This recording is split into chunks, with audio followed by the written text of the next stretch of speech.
guys, it's Shortcakey. How you doing? Hope you're doing good today.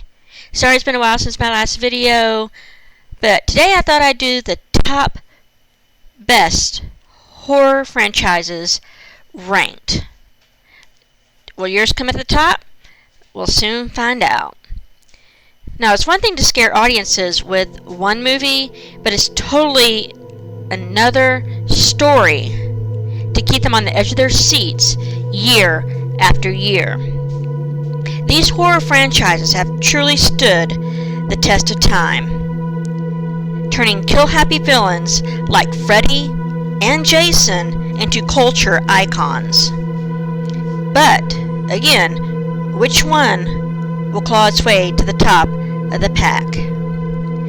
Coming in at number 13 is The Ring. Now, no Japanese horror franchise has found as much success across the Pacific as The Ring.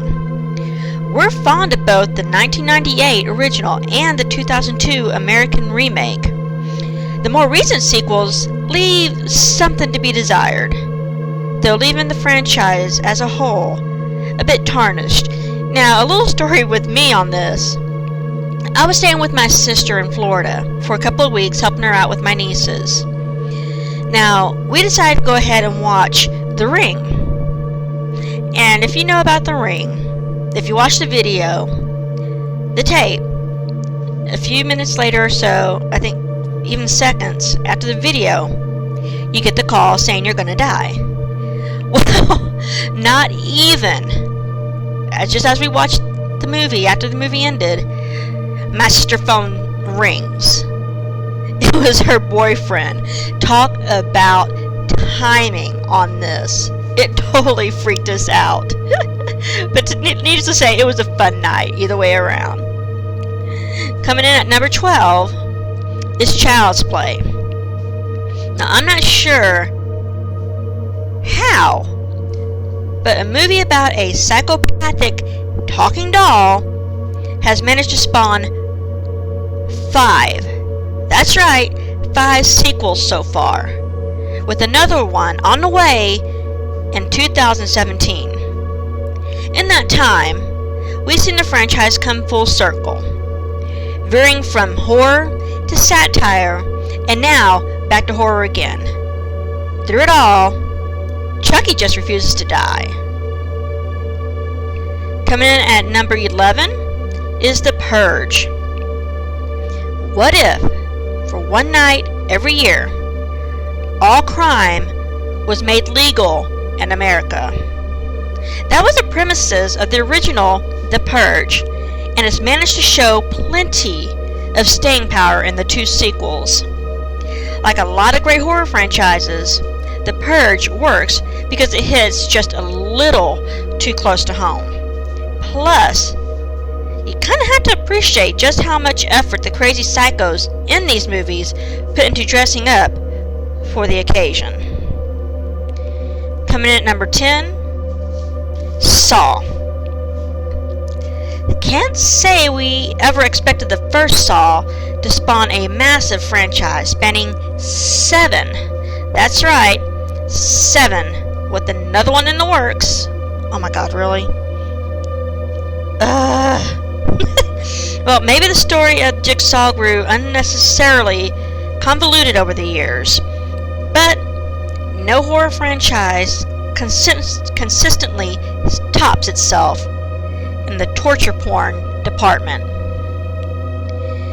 Coming in at number 9, Paranormal Activity. The first Paranormal Activity became the most widely successful low-budget horror movie this side of Blair Witch Project. There's nothing like a good found footage flick to make you afraid to sleep in your own home. The sequels were very much a case of diminishing returns, but even the more recent ones are generous with the jump scares. Coming in at number 8, Hellraiser. The first 2 Hellraiser movies are bona fide horror classics, and not just because they gave us one of the coolest looking horror villains ever. The series has generally gone downhill with the shift to cheap direct-to-video offerings, but we're still holding out hope that Clive Barker's reboot will finally happen and put Pinhead back on track. Coming in at number 7, Scream. Wes Craven already commented his status as a cemented his status as a titan of horror thanks to the Nightmare on Elm Street movies, but he managed to reinvent the genre all over again with 1996's slasher satire, Scream, and the franchise has continued to thrive on its ability to simultaneously terrify and amuse.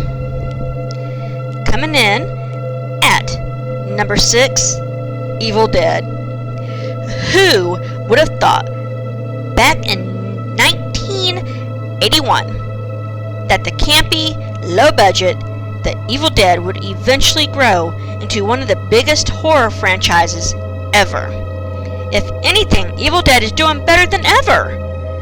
In recent years, has given us both a memorable reboot and a new TV series featuring the seemingly ageless Bruce Campbell. Coming in at number 5, The Conjuring. The Conjuring has emerged as the current king of the horror movie hill, building a massively popular franchise out of the supposed exploits of real-life ghost hunters Ed and Lorraine Warren. The series is quickly showing its versatility, giving us both direct sequels like The Conjuring 2 and spin-offs like Annabelle and the upcoming The Nun. Coming in at number 4, one of my favorites is Halloween. Without Halloween and the unstoppable murder machine that is Michael Myers, we probably wouldn't have a franchise like Friday the 13th and A Nightmare on Elm Street. And while newer sequels haven't been much to write home about, the first couple are still untouchable. That's why we're so thrilled that original John Carpenter will be involved in the upcoming 10th entry in the series. I'm so excited about this. And Michael Myers has been the only one that has actually freaked me out, to be honest with you. And coming in at number 3 is Alien. Now, if we're judging solely on the first 2 films in the Alien franchise, this one would be the undisputed king of the pack. Unfortunately, it's been a rocky road thanks to the sequels like Alien Resurrection and spin-offs like Prometheus. But we're optimistic that Ridley Scott can recapture what made this franchise so special when Alien Covenant hits theaters, has already hit theaters during the summer. Coming in at number 2, Friday the 13th, my other favorite. Now, you really have to admire the tenacity of Jason Voorhees. Whether you drop him back at Camp Crystal Lake or drag him into space, he'll never stop his quest to murder every single teenager he can get his burly hands on. And even after the 12 movies, we haven't gotten tired of seeing him try. And coming in at number 1, the king himself, my favorite, Freddy Krueger, A Nightmare on Elm Street. It was always going to come down to the battle between Jason and Freddy, and in the end, they gave Mr. Krueger the edge. The only thing more terrifying than the clawed serial killer is the clawed serial killer who can stalk you. A clawed serial killer, is one who can stalk you in your dreams. Freddy has pretty much stayed dormant since the 2010 reboot, but we have to assume it's only a matter of time until the nightmare begins again. Well, I hope you enjoyed this shortcakers from Shortcakey. I love you guys. Smooches and hugs. If you like this video, leave a like and comment. Let me know what you think. And don't forget to subscribe. Love you guys again. Smooches and hugs. Mwah!